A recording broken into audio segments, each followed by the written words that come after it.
Great. Let's get started. My name is Mark Jaffe, VP of Strategy for Illusive, and I'm thrilled to have you join us today for what I think will be a really interesting and fun discussion. I'm joined by two of my favorite people in cybersecurity, in fact. So fortunate to have both of you here. Thanks for joining me, guys. Let me introduce you. On at least the bottom of the images that I see is Ondrej. So Ondrej joins us from LIFARS, a security scorecard company. Ondrej's got a couple decades of experience in digital forensics and incident response. He's been involved in a large number of interesting engagements related to attacks that some of which we may all know about. And he's really helped a lot of these organizations and countries that have been involved with rapid response and forensics of issues after they've occurred. I like Ondrej because he's one of the guys you sort of want his phone number when you need him. And certainly I and others feel the way it's great to have the ability to get to Ondrej in that off chance, and maybe less off chance that your organization experiences attack.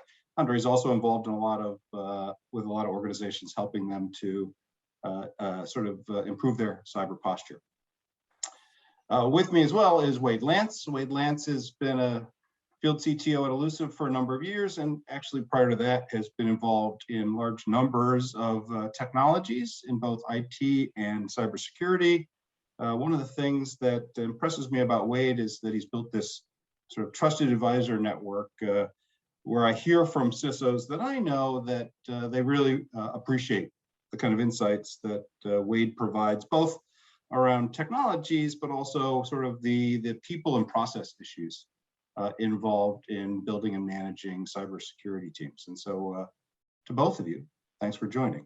I do want to jump in. We've got a 45-minute session here, so we've only got about 35 minutes left. At the end, we will have some questions. So I would ask the audience, feel free, chime in here. I'll keep an eye on the chat, and I'll try to promote your questions. If you put them in the window, that'll be my job. I hope I won't fail us. But with that, let's just kick this off. So maybe we'll just start by, Ondrej, I'll just ask you a question, if that's okay. Can you share some real world experiences, maybe recent if possible, of how you're seeing attackers behaving? And wherever possible, maybe how they're leveraging identities as part of their activities. I would be delighted to show us some cyber horror story, Mark. All my friends always ask me, Ondrej, can you join us? Can you tell us these stories? And they start disappearing after 30 minutes. I'm glad I only got 10, 15 minutes in here, so I don't have to dive as dark and deep. And I really thank you for a great introductions. Happy to be here. As you know, I'm with the Security Scorecard, and we just literally got amount of straight intel capabilities with a new team, so they basically enlighten our forensic investigations. So let me give you a little bit of a background first on us and how we came about. One notable mention should be that I have a very strong offensive type of a background, so I always play offensive, what they call the cyber direct actions against the adversaries, right, taking down the adversaries, and also digital forensics. So kind of like a reality, what can be hacked and what way, and then investigate after the fact.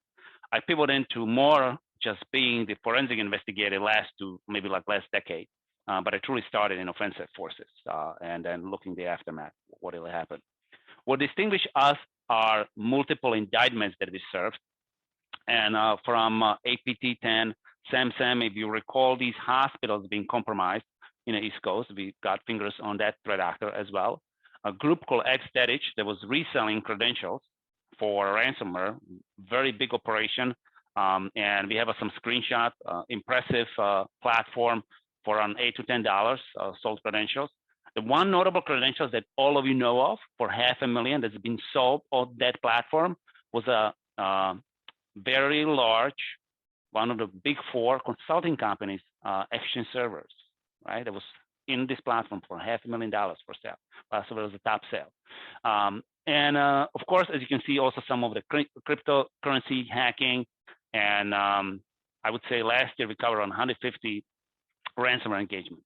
What distinguishes us maybe from some other forensic firms is that we have one more quality, and that's a discipline of finishing.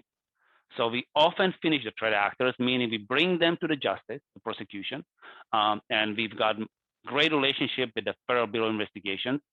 Thank you for your service to our country and the nation, and also United States Secret Service on financial crimes and a task force.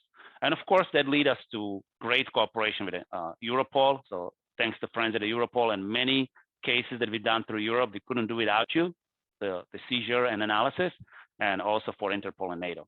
I kindly want to ask you for next slide. All right, so let's think about the threat actors. Where the identity plays. The threat actor realized that the way cyber military direct action worked was taking over an identity, meaning you are at your best if you become the person that you try to compromise. In a real world, that means that you kind of would have to, let's say, mimic plastic surgery or something else. In digital world, you just take over the identity.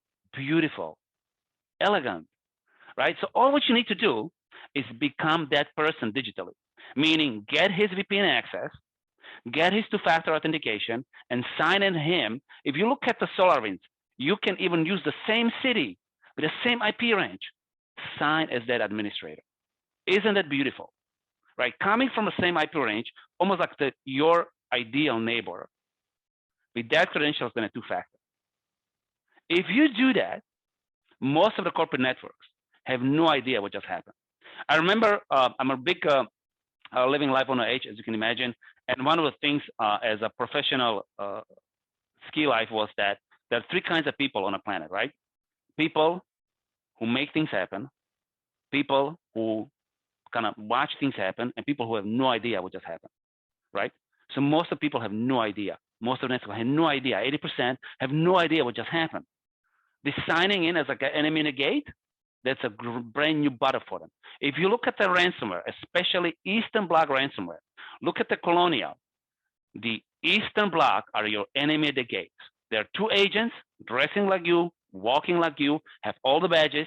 They go through main door, 50 minutes, they walk into the Active Directory, they get your golden ticket, and the game is over. That's what they do. They're trained to do that. And this came something from the nation state type of threat actions. When you look at also the FBI list, what the Federal Bureau with the Secret Service published, you probably have three types of adversary that you have to worry about. Again, it's a probability game. You have a nation state, you have a cyber extortion, and you have a business email compromise. You will be touched. This is just reality, right? So what's like a nation state probability? Nation state probability might be like 4-6%, but this is two cyber snipers from a distance of 2 miles doing a game of 2 bullets. First bullet shoot, reload, under 5 seconds, shoot a second bullet and kill. You miss the target, move on. I mean, maybe next day, right? Cyber extortion, not as much, more touches, more visibility, right? But again, usually animate your gate, doing through your two-factor authentication. And by the way, we've seen two major, not going to mention here on a call, two major companies being exploited, right? It depends on how you do your certificate pinning and what you really do in terms of the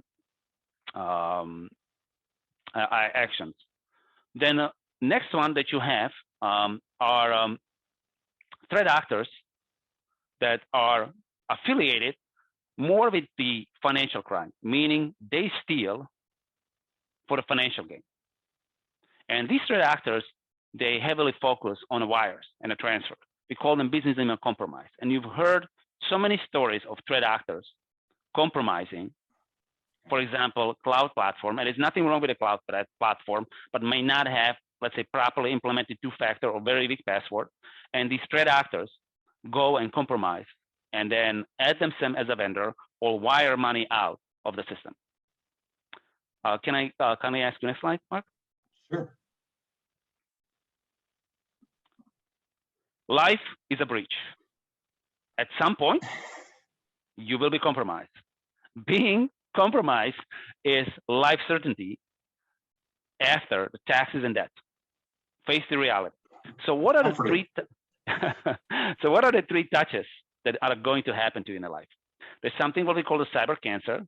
There's something what we call the cyber flu, and there might be cyber cold. Cyber calls are these type of attacks that you most likely know how to deal with, meaning that over-the-counter medication and not a long period of time helps you to get through it. Cyber viruses, not as bad. Like, look what's happening right now, right? Some people die, most gonna survive. For some, it's really dramatic, right? But usually you can get out. Some people need the doctor, some people don't need the doctor. Most of the people need the doctor. Most of the individuals and corporations do need some level of prescription. They need some level of a guidance. So what it means, you need to get a pill, right? Which means technology. You need to get better technology in a place. Technology that you have does not scale up, right? If you look at what Illusive does, right? So you have to bring the vendors that play a little bit different angle that you had before. And you probably need to bring some cyber doctors to help you to consult and to layer your network a little bit better.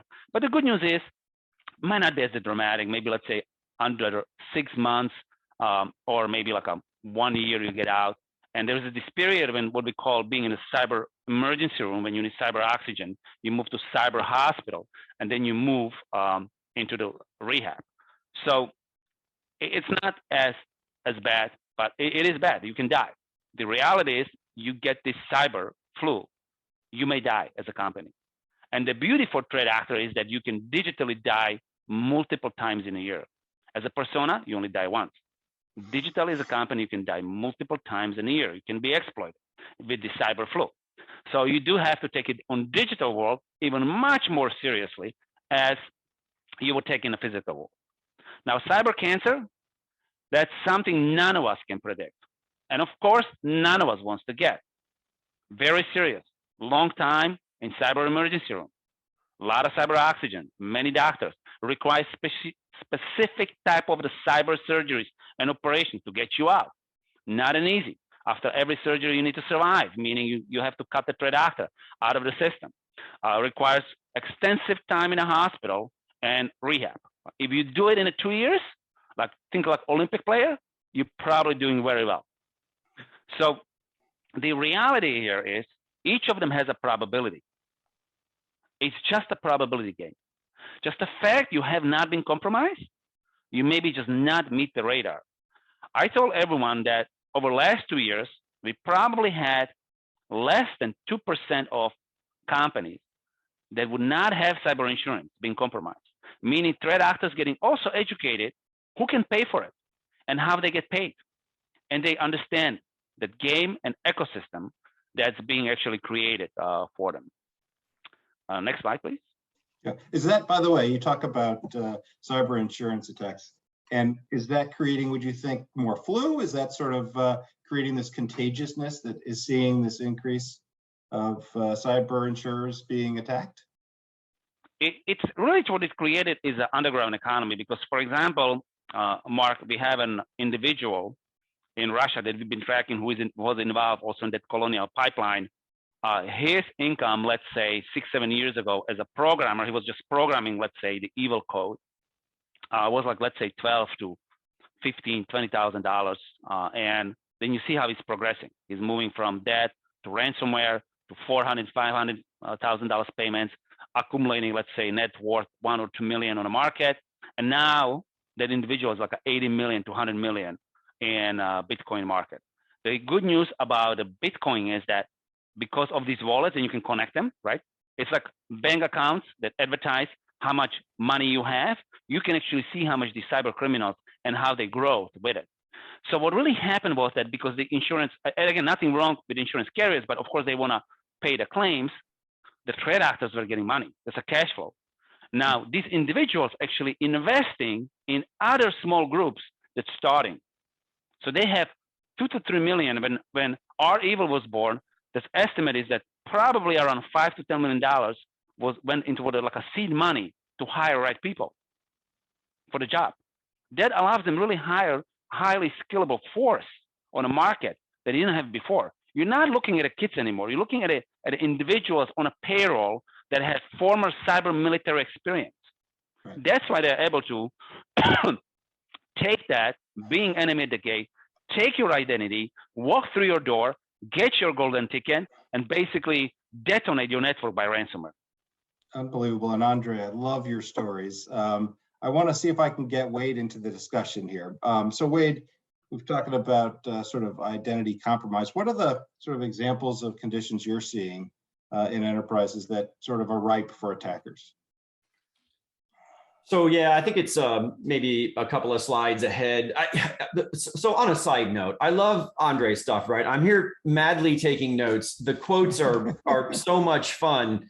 And one of the lines I think that he said that's so important, look at the attitude and the respect that he has for the process, because he's aware of it, where he talks about taking over an identity, and he describes it as a beautiful and elegant solution, right?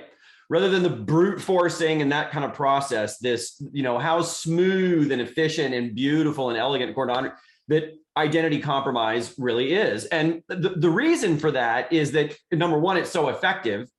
And then what we see is, why is it so effective? Why is it so simple? Why is it so commonplace? And we use kind of this story around, breaking into somebody's house.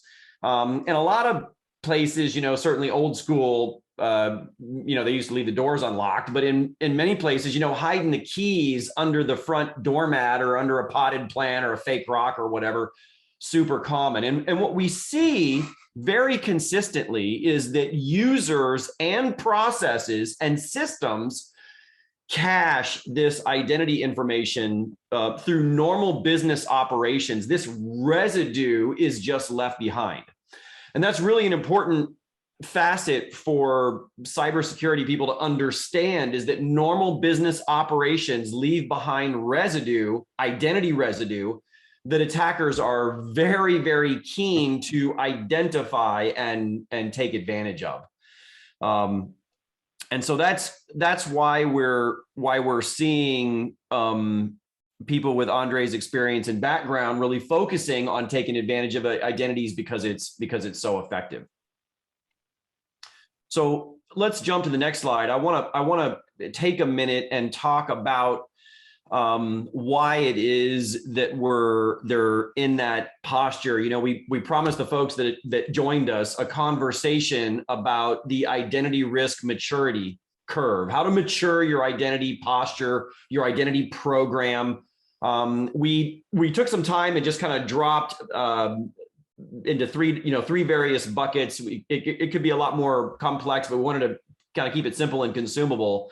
And so we'll look at three different practices and kind of how we define that as identity maturity. So in the first, the yellow-orange group, basic blocking and tackling, an identity practice that is actually more defined around what it doesn't do than what it does. So if you find yourself, your organization back here in the blocking and tackling phase, you're actually somewhat immature relative to what's best practices and possible out in the market. But a couple of things. First of all, some capability around auditing identity conditions, auditing identity policy, and understanding what's working and what's not. Critical element. We'll talk more about that. Then the other thing is leveraging the vulnerability team, understanding, we find this to be a key element, understanding that the vulnerability practice can really help you in this space if they'll take on identities as an asset. Understand that you have privileged identities. Some identities are vulnerable. You have misconfigured identities, right? And so building a practice around how do we audit and identify first, and then how do we prioritize and remediate second is a critical element. Then with that knowledge and understanding, you now have clarity on building out the next phase, which is interesting where most people start. Most organizations start with, hey, I want to do a better job with identities, so I'm going to jump out on MFA, right? We need to get a PAM solution in place, right? Privilege account management and single sign-on, and they start with more programs, more solutions, when in fact they really don't have a good grip on their actual posture. So the next phase in the identity maturity practice scale really is when you're moving into compliance driven. A lot of this was driven, we called it compliance driven because a lot of the regulated industries kind of built some of this. And so what we see commonly at this level of practice is a couple of things. Number one, They are identifying issues, right? They have some infrequent identity policy audit capabilities. Maybe they're bringing in SecurityScorecard or other people and processes to audit their identity posture, penetration testing, all numbers, red teaming exercises, scanning, whatever they're using to try to get a sense of what their posture is. Then they're actually managing those risks, typically manually, right? They're spitting out spreadsheets and whatever the process may be to, kind of remediate that in a manual process. And so that's a key element of moving forward, some kind of a practice, tools and a practice around getting an understanding and remediating these conditions. If someone's got a sticky note under their keyboard with their password on it, bad guys find that kind of thing. As Ondrej pointed out, we have a lot of faith in two-factor authentication, and two-factor authentication can give you it's great. You should have it, right? Do all the 2FA you can do, but understand that it is vulnerable. And so the next thing that we see is the vulnerability teams in more mature organizations tend to be running this practice. They're looking for exceptions. They're managing it. And certainly by this point, organizations know to have some form of privilege account management and multi-factor and whatnot. As you move forward into tackling this in a risk-based approach, the pattern changes pretty critically. And one is this need for continuous audit. Again, the normal business process is orphan privilege credentials that can be reused all over the place, from RDP to browser credentials, unmanaged local Windows administrators, dozens and dozens and dozens of use cases where attackers know how to look. And so having a continuous audit policy, a single system to trend and prioritize these risks, continuous and automated remediation, an essential component, and then broad use of some of these other tools. And so you can kind of see here on this, on the maturity curve, how organizations are building a practice around identifying, mitigating, and managing sensitive identities. That's why I go ahead and drop in that next click for me, Mark. What we find is the key element and the piece that organizations tend to lag on is this identity to actually know, this ability to actually understand their identity risk posture. And here's the question you ask yourself. If an attacker establishes a beachhead in one of countless systems in my environment, what identities will be available to them to reuse? What's leverageable and what's reusable? And the sad fact is that attackers have automated tools that will tell them exactly that information, right? They can run Mimikatz, they can run Cobalt Strike, they can run Bloodhound, Sharphound, they can run a simple DS query, simply go ask Active Directory what's available. So all kinds of tools for an attacker to identify. Look, attackers are better at this than most security teams. They get a beachhead, they know how to find privileged identities they can reuse. And security teams are woefully behind on this facet of the maturity curve, this continuous ability. And it's kind of like washing your car, right? You wash it today, but a week later it needs another washing because normal business processes complete this. I guess I would go back. I love Ondrej's story around thinking of cyber attacks along a disease model, right? So is this a cold? Is this the flu, or is this cancer? One way to think about that is, let's just use coronavirus as a great example. We saw in the data that people that struggled more had bigger consequences to getting coronavirus. In some cases, had pre-existing conditions. Maybe there's a pre-existing risk, breathing issue, a cardiovascular issue, general overall health, maybe the overweight or diabetes or some kind of pre-existing conditions, which, okay, you get the virus, that's one thing. Now, how bad it's going to be is in many cases dependent upon some of these kind of conditions. And we think about cyber attacks, it's good to think the same way. As Ondrej said, attackers are going to get into your network. How bad that's going to be is that to you, just a cold or is that to you a flu or cancer, is to a large degree dependent upon your identity maturity practice, among other practices, right? But this tends to be the one that's behind, which is why guys like Ondrej love the elegance and beauty of leveraging a pre-existing identity. So that's, I think, the story there. I think it's a fun corollary, sort of speaking about, how do we build up immunity? And of course, I'm sitting here frustrated because I didn't exercise or eat well in the last week. So thanks for pointing that out, Wade. But I do think it's interesting. And you sort of point out the obviousness of organizations really needing to improve their posture around this. And I guess it sort of the question comes to mind is, why aren't more organizations doing something about it? Why is it that this isn't a regular practice for more security organizations? And I throw that out to either of you.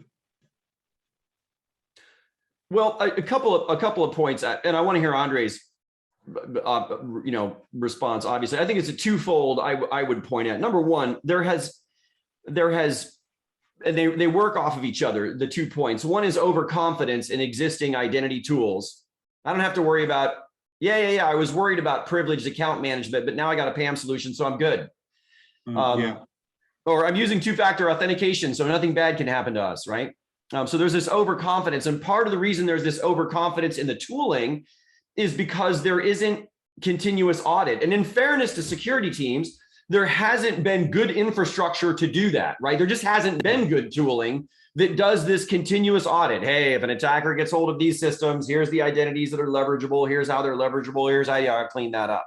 And so in fairness to people, I think that a lack of visibility is tied to a lack of tooling to audit. Once you audit, now you get visibility, and all of a sudden you start addressing the problem a lot more comprehensively. Interesting. It's just sort of goes back to you can't fix what you don't see, right? So visibility is really key here. Ondrej, any thoughts on this?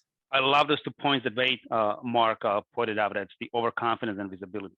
I want to expand to that. I just want to add, most organizations have misbelieved this will happen to them. If you look at even corporate America, let's say 10 or 15% of all the enterprises get attacked. It's not like a really high number. Like for a world pandemic of a cyber warfare that we're living in, ultimately we are living in a cyber warfare. You like it or you don't.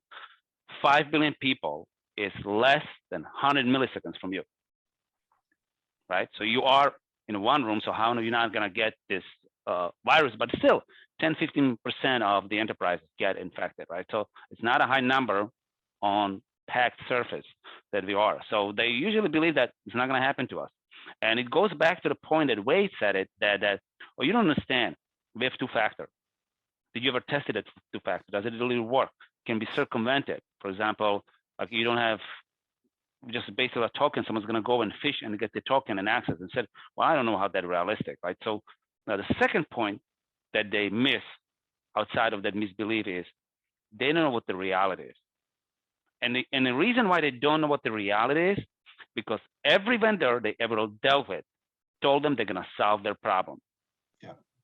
Right? And they have 40 vendors in the stack, which everyone claims to 100% solve every problem. And now they don't even understand what they have. Like, you don't understand, Ondrej, you have these 40 technologies and they're going to save us. I said, well, that's kind of nice, but they don't even talk to each other. Technology is not designed to work together. Technology is not designed to work together, right? So it's this face the reality issue where, yes, technology is important, it's built, but how you architect that and put that in, how you face the reality, walk through the threat actor. Like, what are these? Are you creating doors? Are you creating highways? Like how you really connected the systems? And then we investigating lateral movement. On 60%, lateral movement happens under 5 minutes, right? So there's not really anything once they become you, like exactly what was being said here. Once they are you, they're just walking these highways inside of it. And corporations have this misbelief that there are some doors still in it. But no, the fact is that that identity, the way they're implemented, the way they are implemented, basically unlock you and get you to almost any place you want to. from inside. It's interesting because it's what you're suggesting, Andres. It's not just about having visibility. It's about having visibility from an attacker's perspective, if you will. It's about being able to prioritize based on what's available for attackers based on their current tooling. Yeah, they really literally have to run a sniper mission to get your top credentials. So how are they going to do it? They do need those top credentials. And they probably, if they attack in Active Directory, they needed what we call the Kerberos token, right? The golden ticket at a Kerberos. And that's the idea they need because they can provision themselves wherever they want to. They can hide themselves through system processes. And that's what they want. In order to do that, they have to go either from user to administrator to the golden ticket, or they compromise administrator in the first place, right? And and get in. So there's those two basically to expand, right? So it's this misbelief where I have big budget, I have a lot of technology, or they never actually face the reality. They never actually tested the network. That's what I like about the Illusive assessment, right? You need to do those tests. Do you face the reality in a medical world by the tests? And you do those tests quarterly, annually basis. You have to face reality by tests because those tests are real. Have you implemented technology stack? How is that technology stack meaningful to you? And what is cybersecurity integration on top of that stack?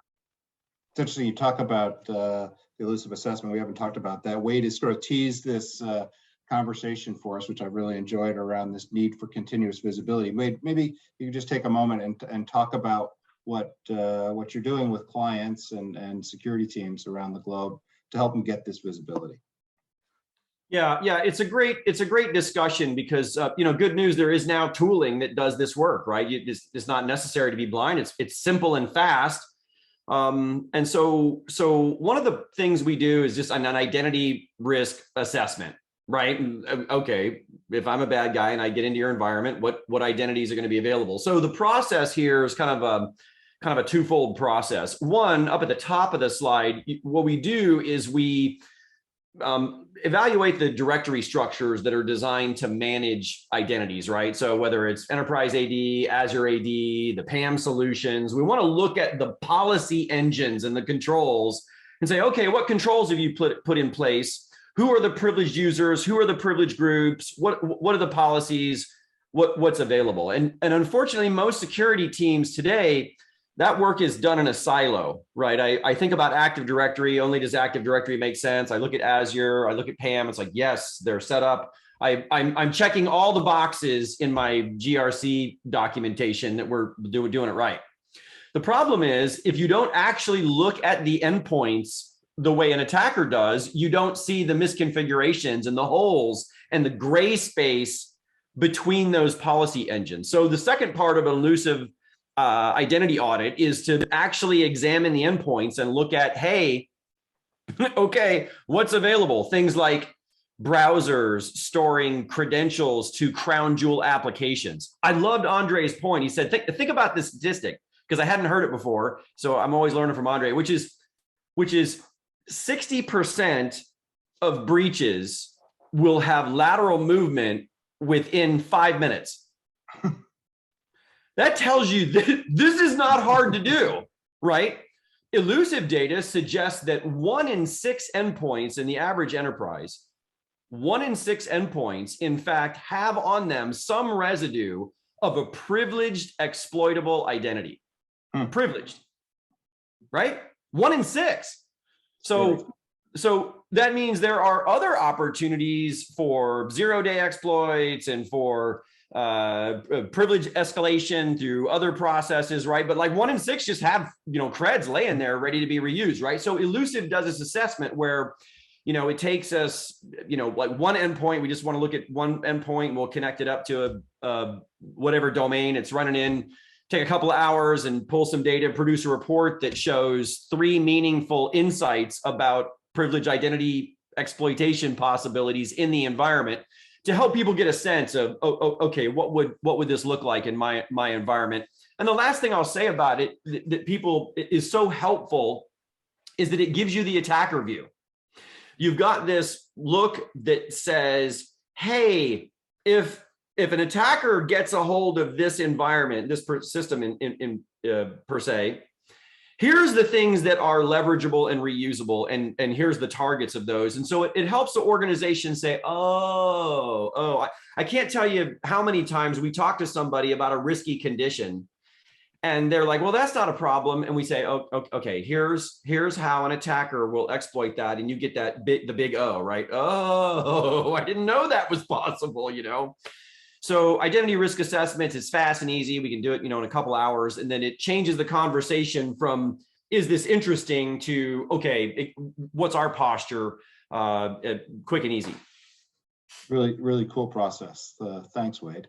We're going to be wrapping up here in 8 minutes. And so maybe we can continue the discussion, but let me first jump in and ask the audience if you have questions. Now would be a great time to jump in and throw our fabulous panelists some questions here. Challenge them if you can. It's always fun to watch friends dance on tough questions. So appreciate your help there. While we're waiting for any questions that may or may not come in, Wade, I guess once you have organizations who are seeing the results of these assessments, what's the experience like? What are people doing with this newfound visibility as they first get it? Yeah, so one of the things that changes right off is that organizations start with the highest, the highest conditions, the most risky conditions, and let's remediate those first.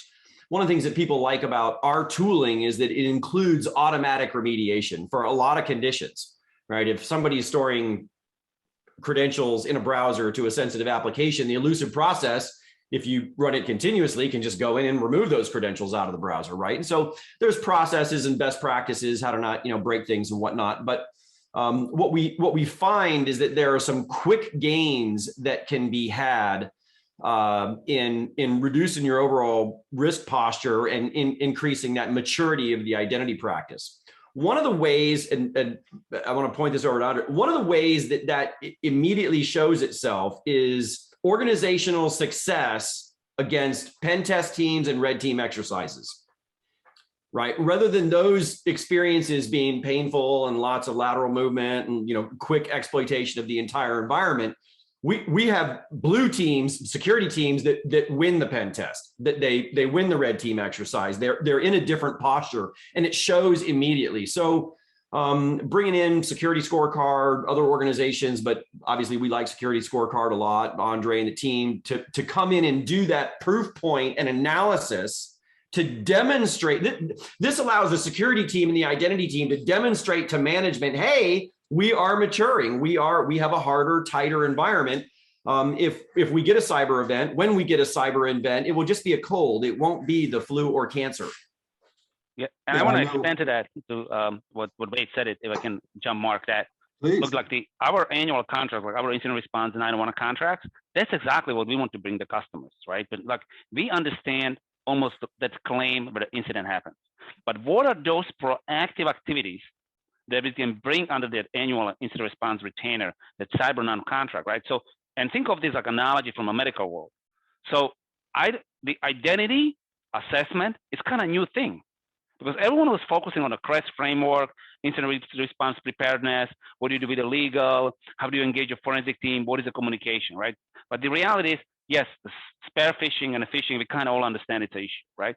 But right in between those two, where you're looking at the legal aftermath and the initial vector, an initial system compromise with indicator of the compromise, you have identity. It boils down to that identity being exploited, right? So for us in our incident response contracts, when we're looking and try to deliver the value for the customer, what are those 4 tests as a customer you wish for that we did for you in a year to tell you that you are healthy? What are those 4 tests every quarter, right? So for us, this is almost like no brainer. One of those tests is this test of identities, because that's most likely what's going to get exploited, especially on the level of the cyber extortion era.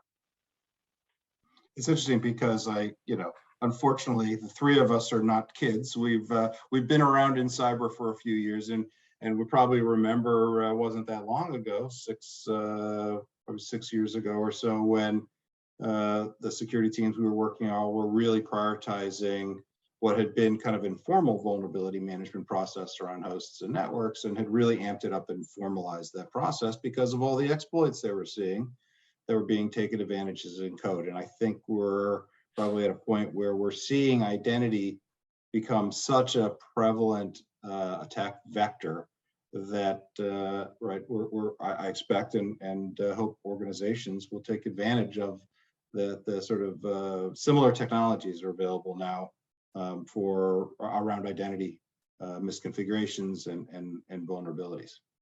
Yeah, I think the big wake up call, I love that. I love that storyline. If you go back to the NotPetya attack, right, which was a vulnerability driven exploit, the speed at which that hammered people was a big wake up call to, the security had been telling people for years and years and years and years, you need to manage vulnerabilities. You need to have vulnerability scanning. You need to have patch management. You need to do these things.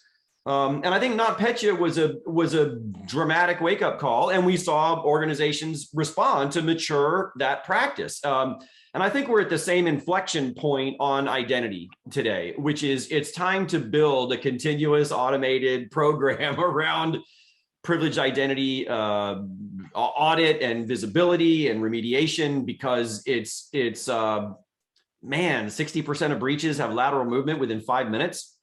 Ondrej, guys like Ondrej, I really love that one. That's great. Identity takeover is beautiful and elegant, That's the way you do it, right? You want to do it as a cyber 007, right? You don't want, these people are not amateur, right? This is how the special forces are trained. 3 people hold hostage 200 people, right? That's the way it works. So the threat actors are mimicking a little bit what has been done in the cyber military, what we call the direct cyber actions.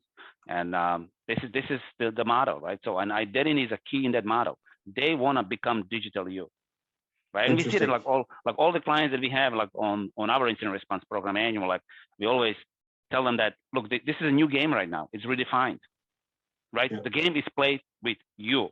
And these threat actors are now your insiders. Yeah. So what type of insider threat program do you have? Because they're not, yes, there are these attacks that, attack surface and coming with a zero vulnerability and coming on a perimeter. I think that's actually now shifted to mobile. If you look what happened with NSO Pegasus, all these zero-day clicks and all these exploits are now moved actually to mobile devices, right? Yeah. So talking about your 2-factor sitting on your mobile, not hard token, right? Rethink twice. Yeah. Ondrej, I'm going to jump in here. There is a question.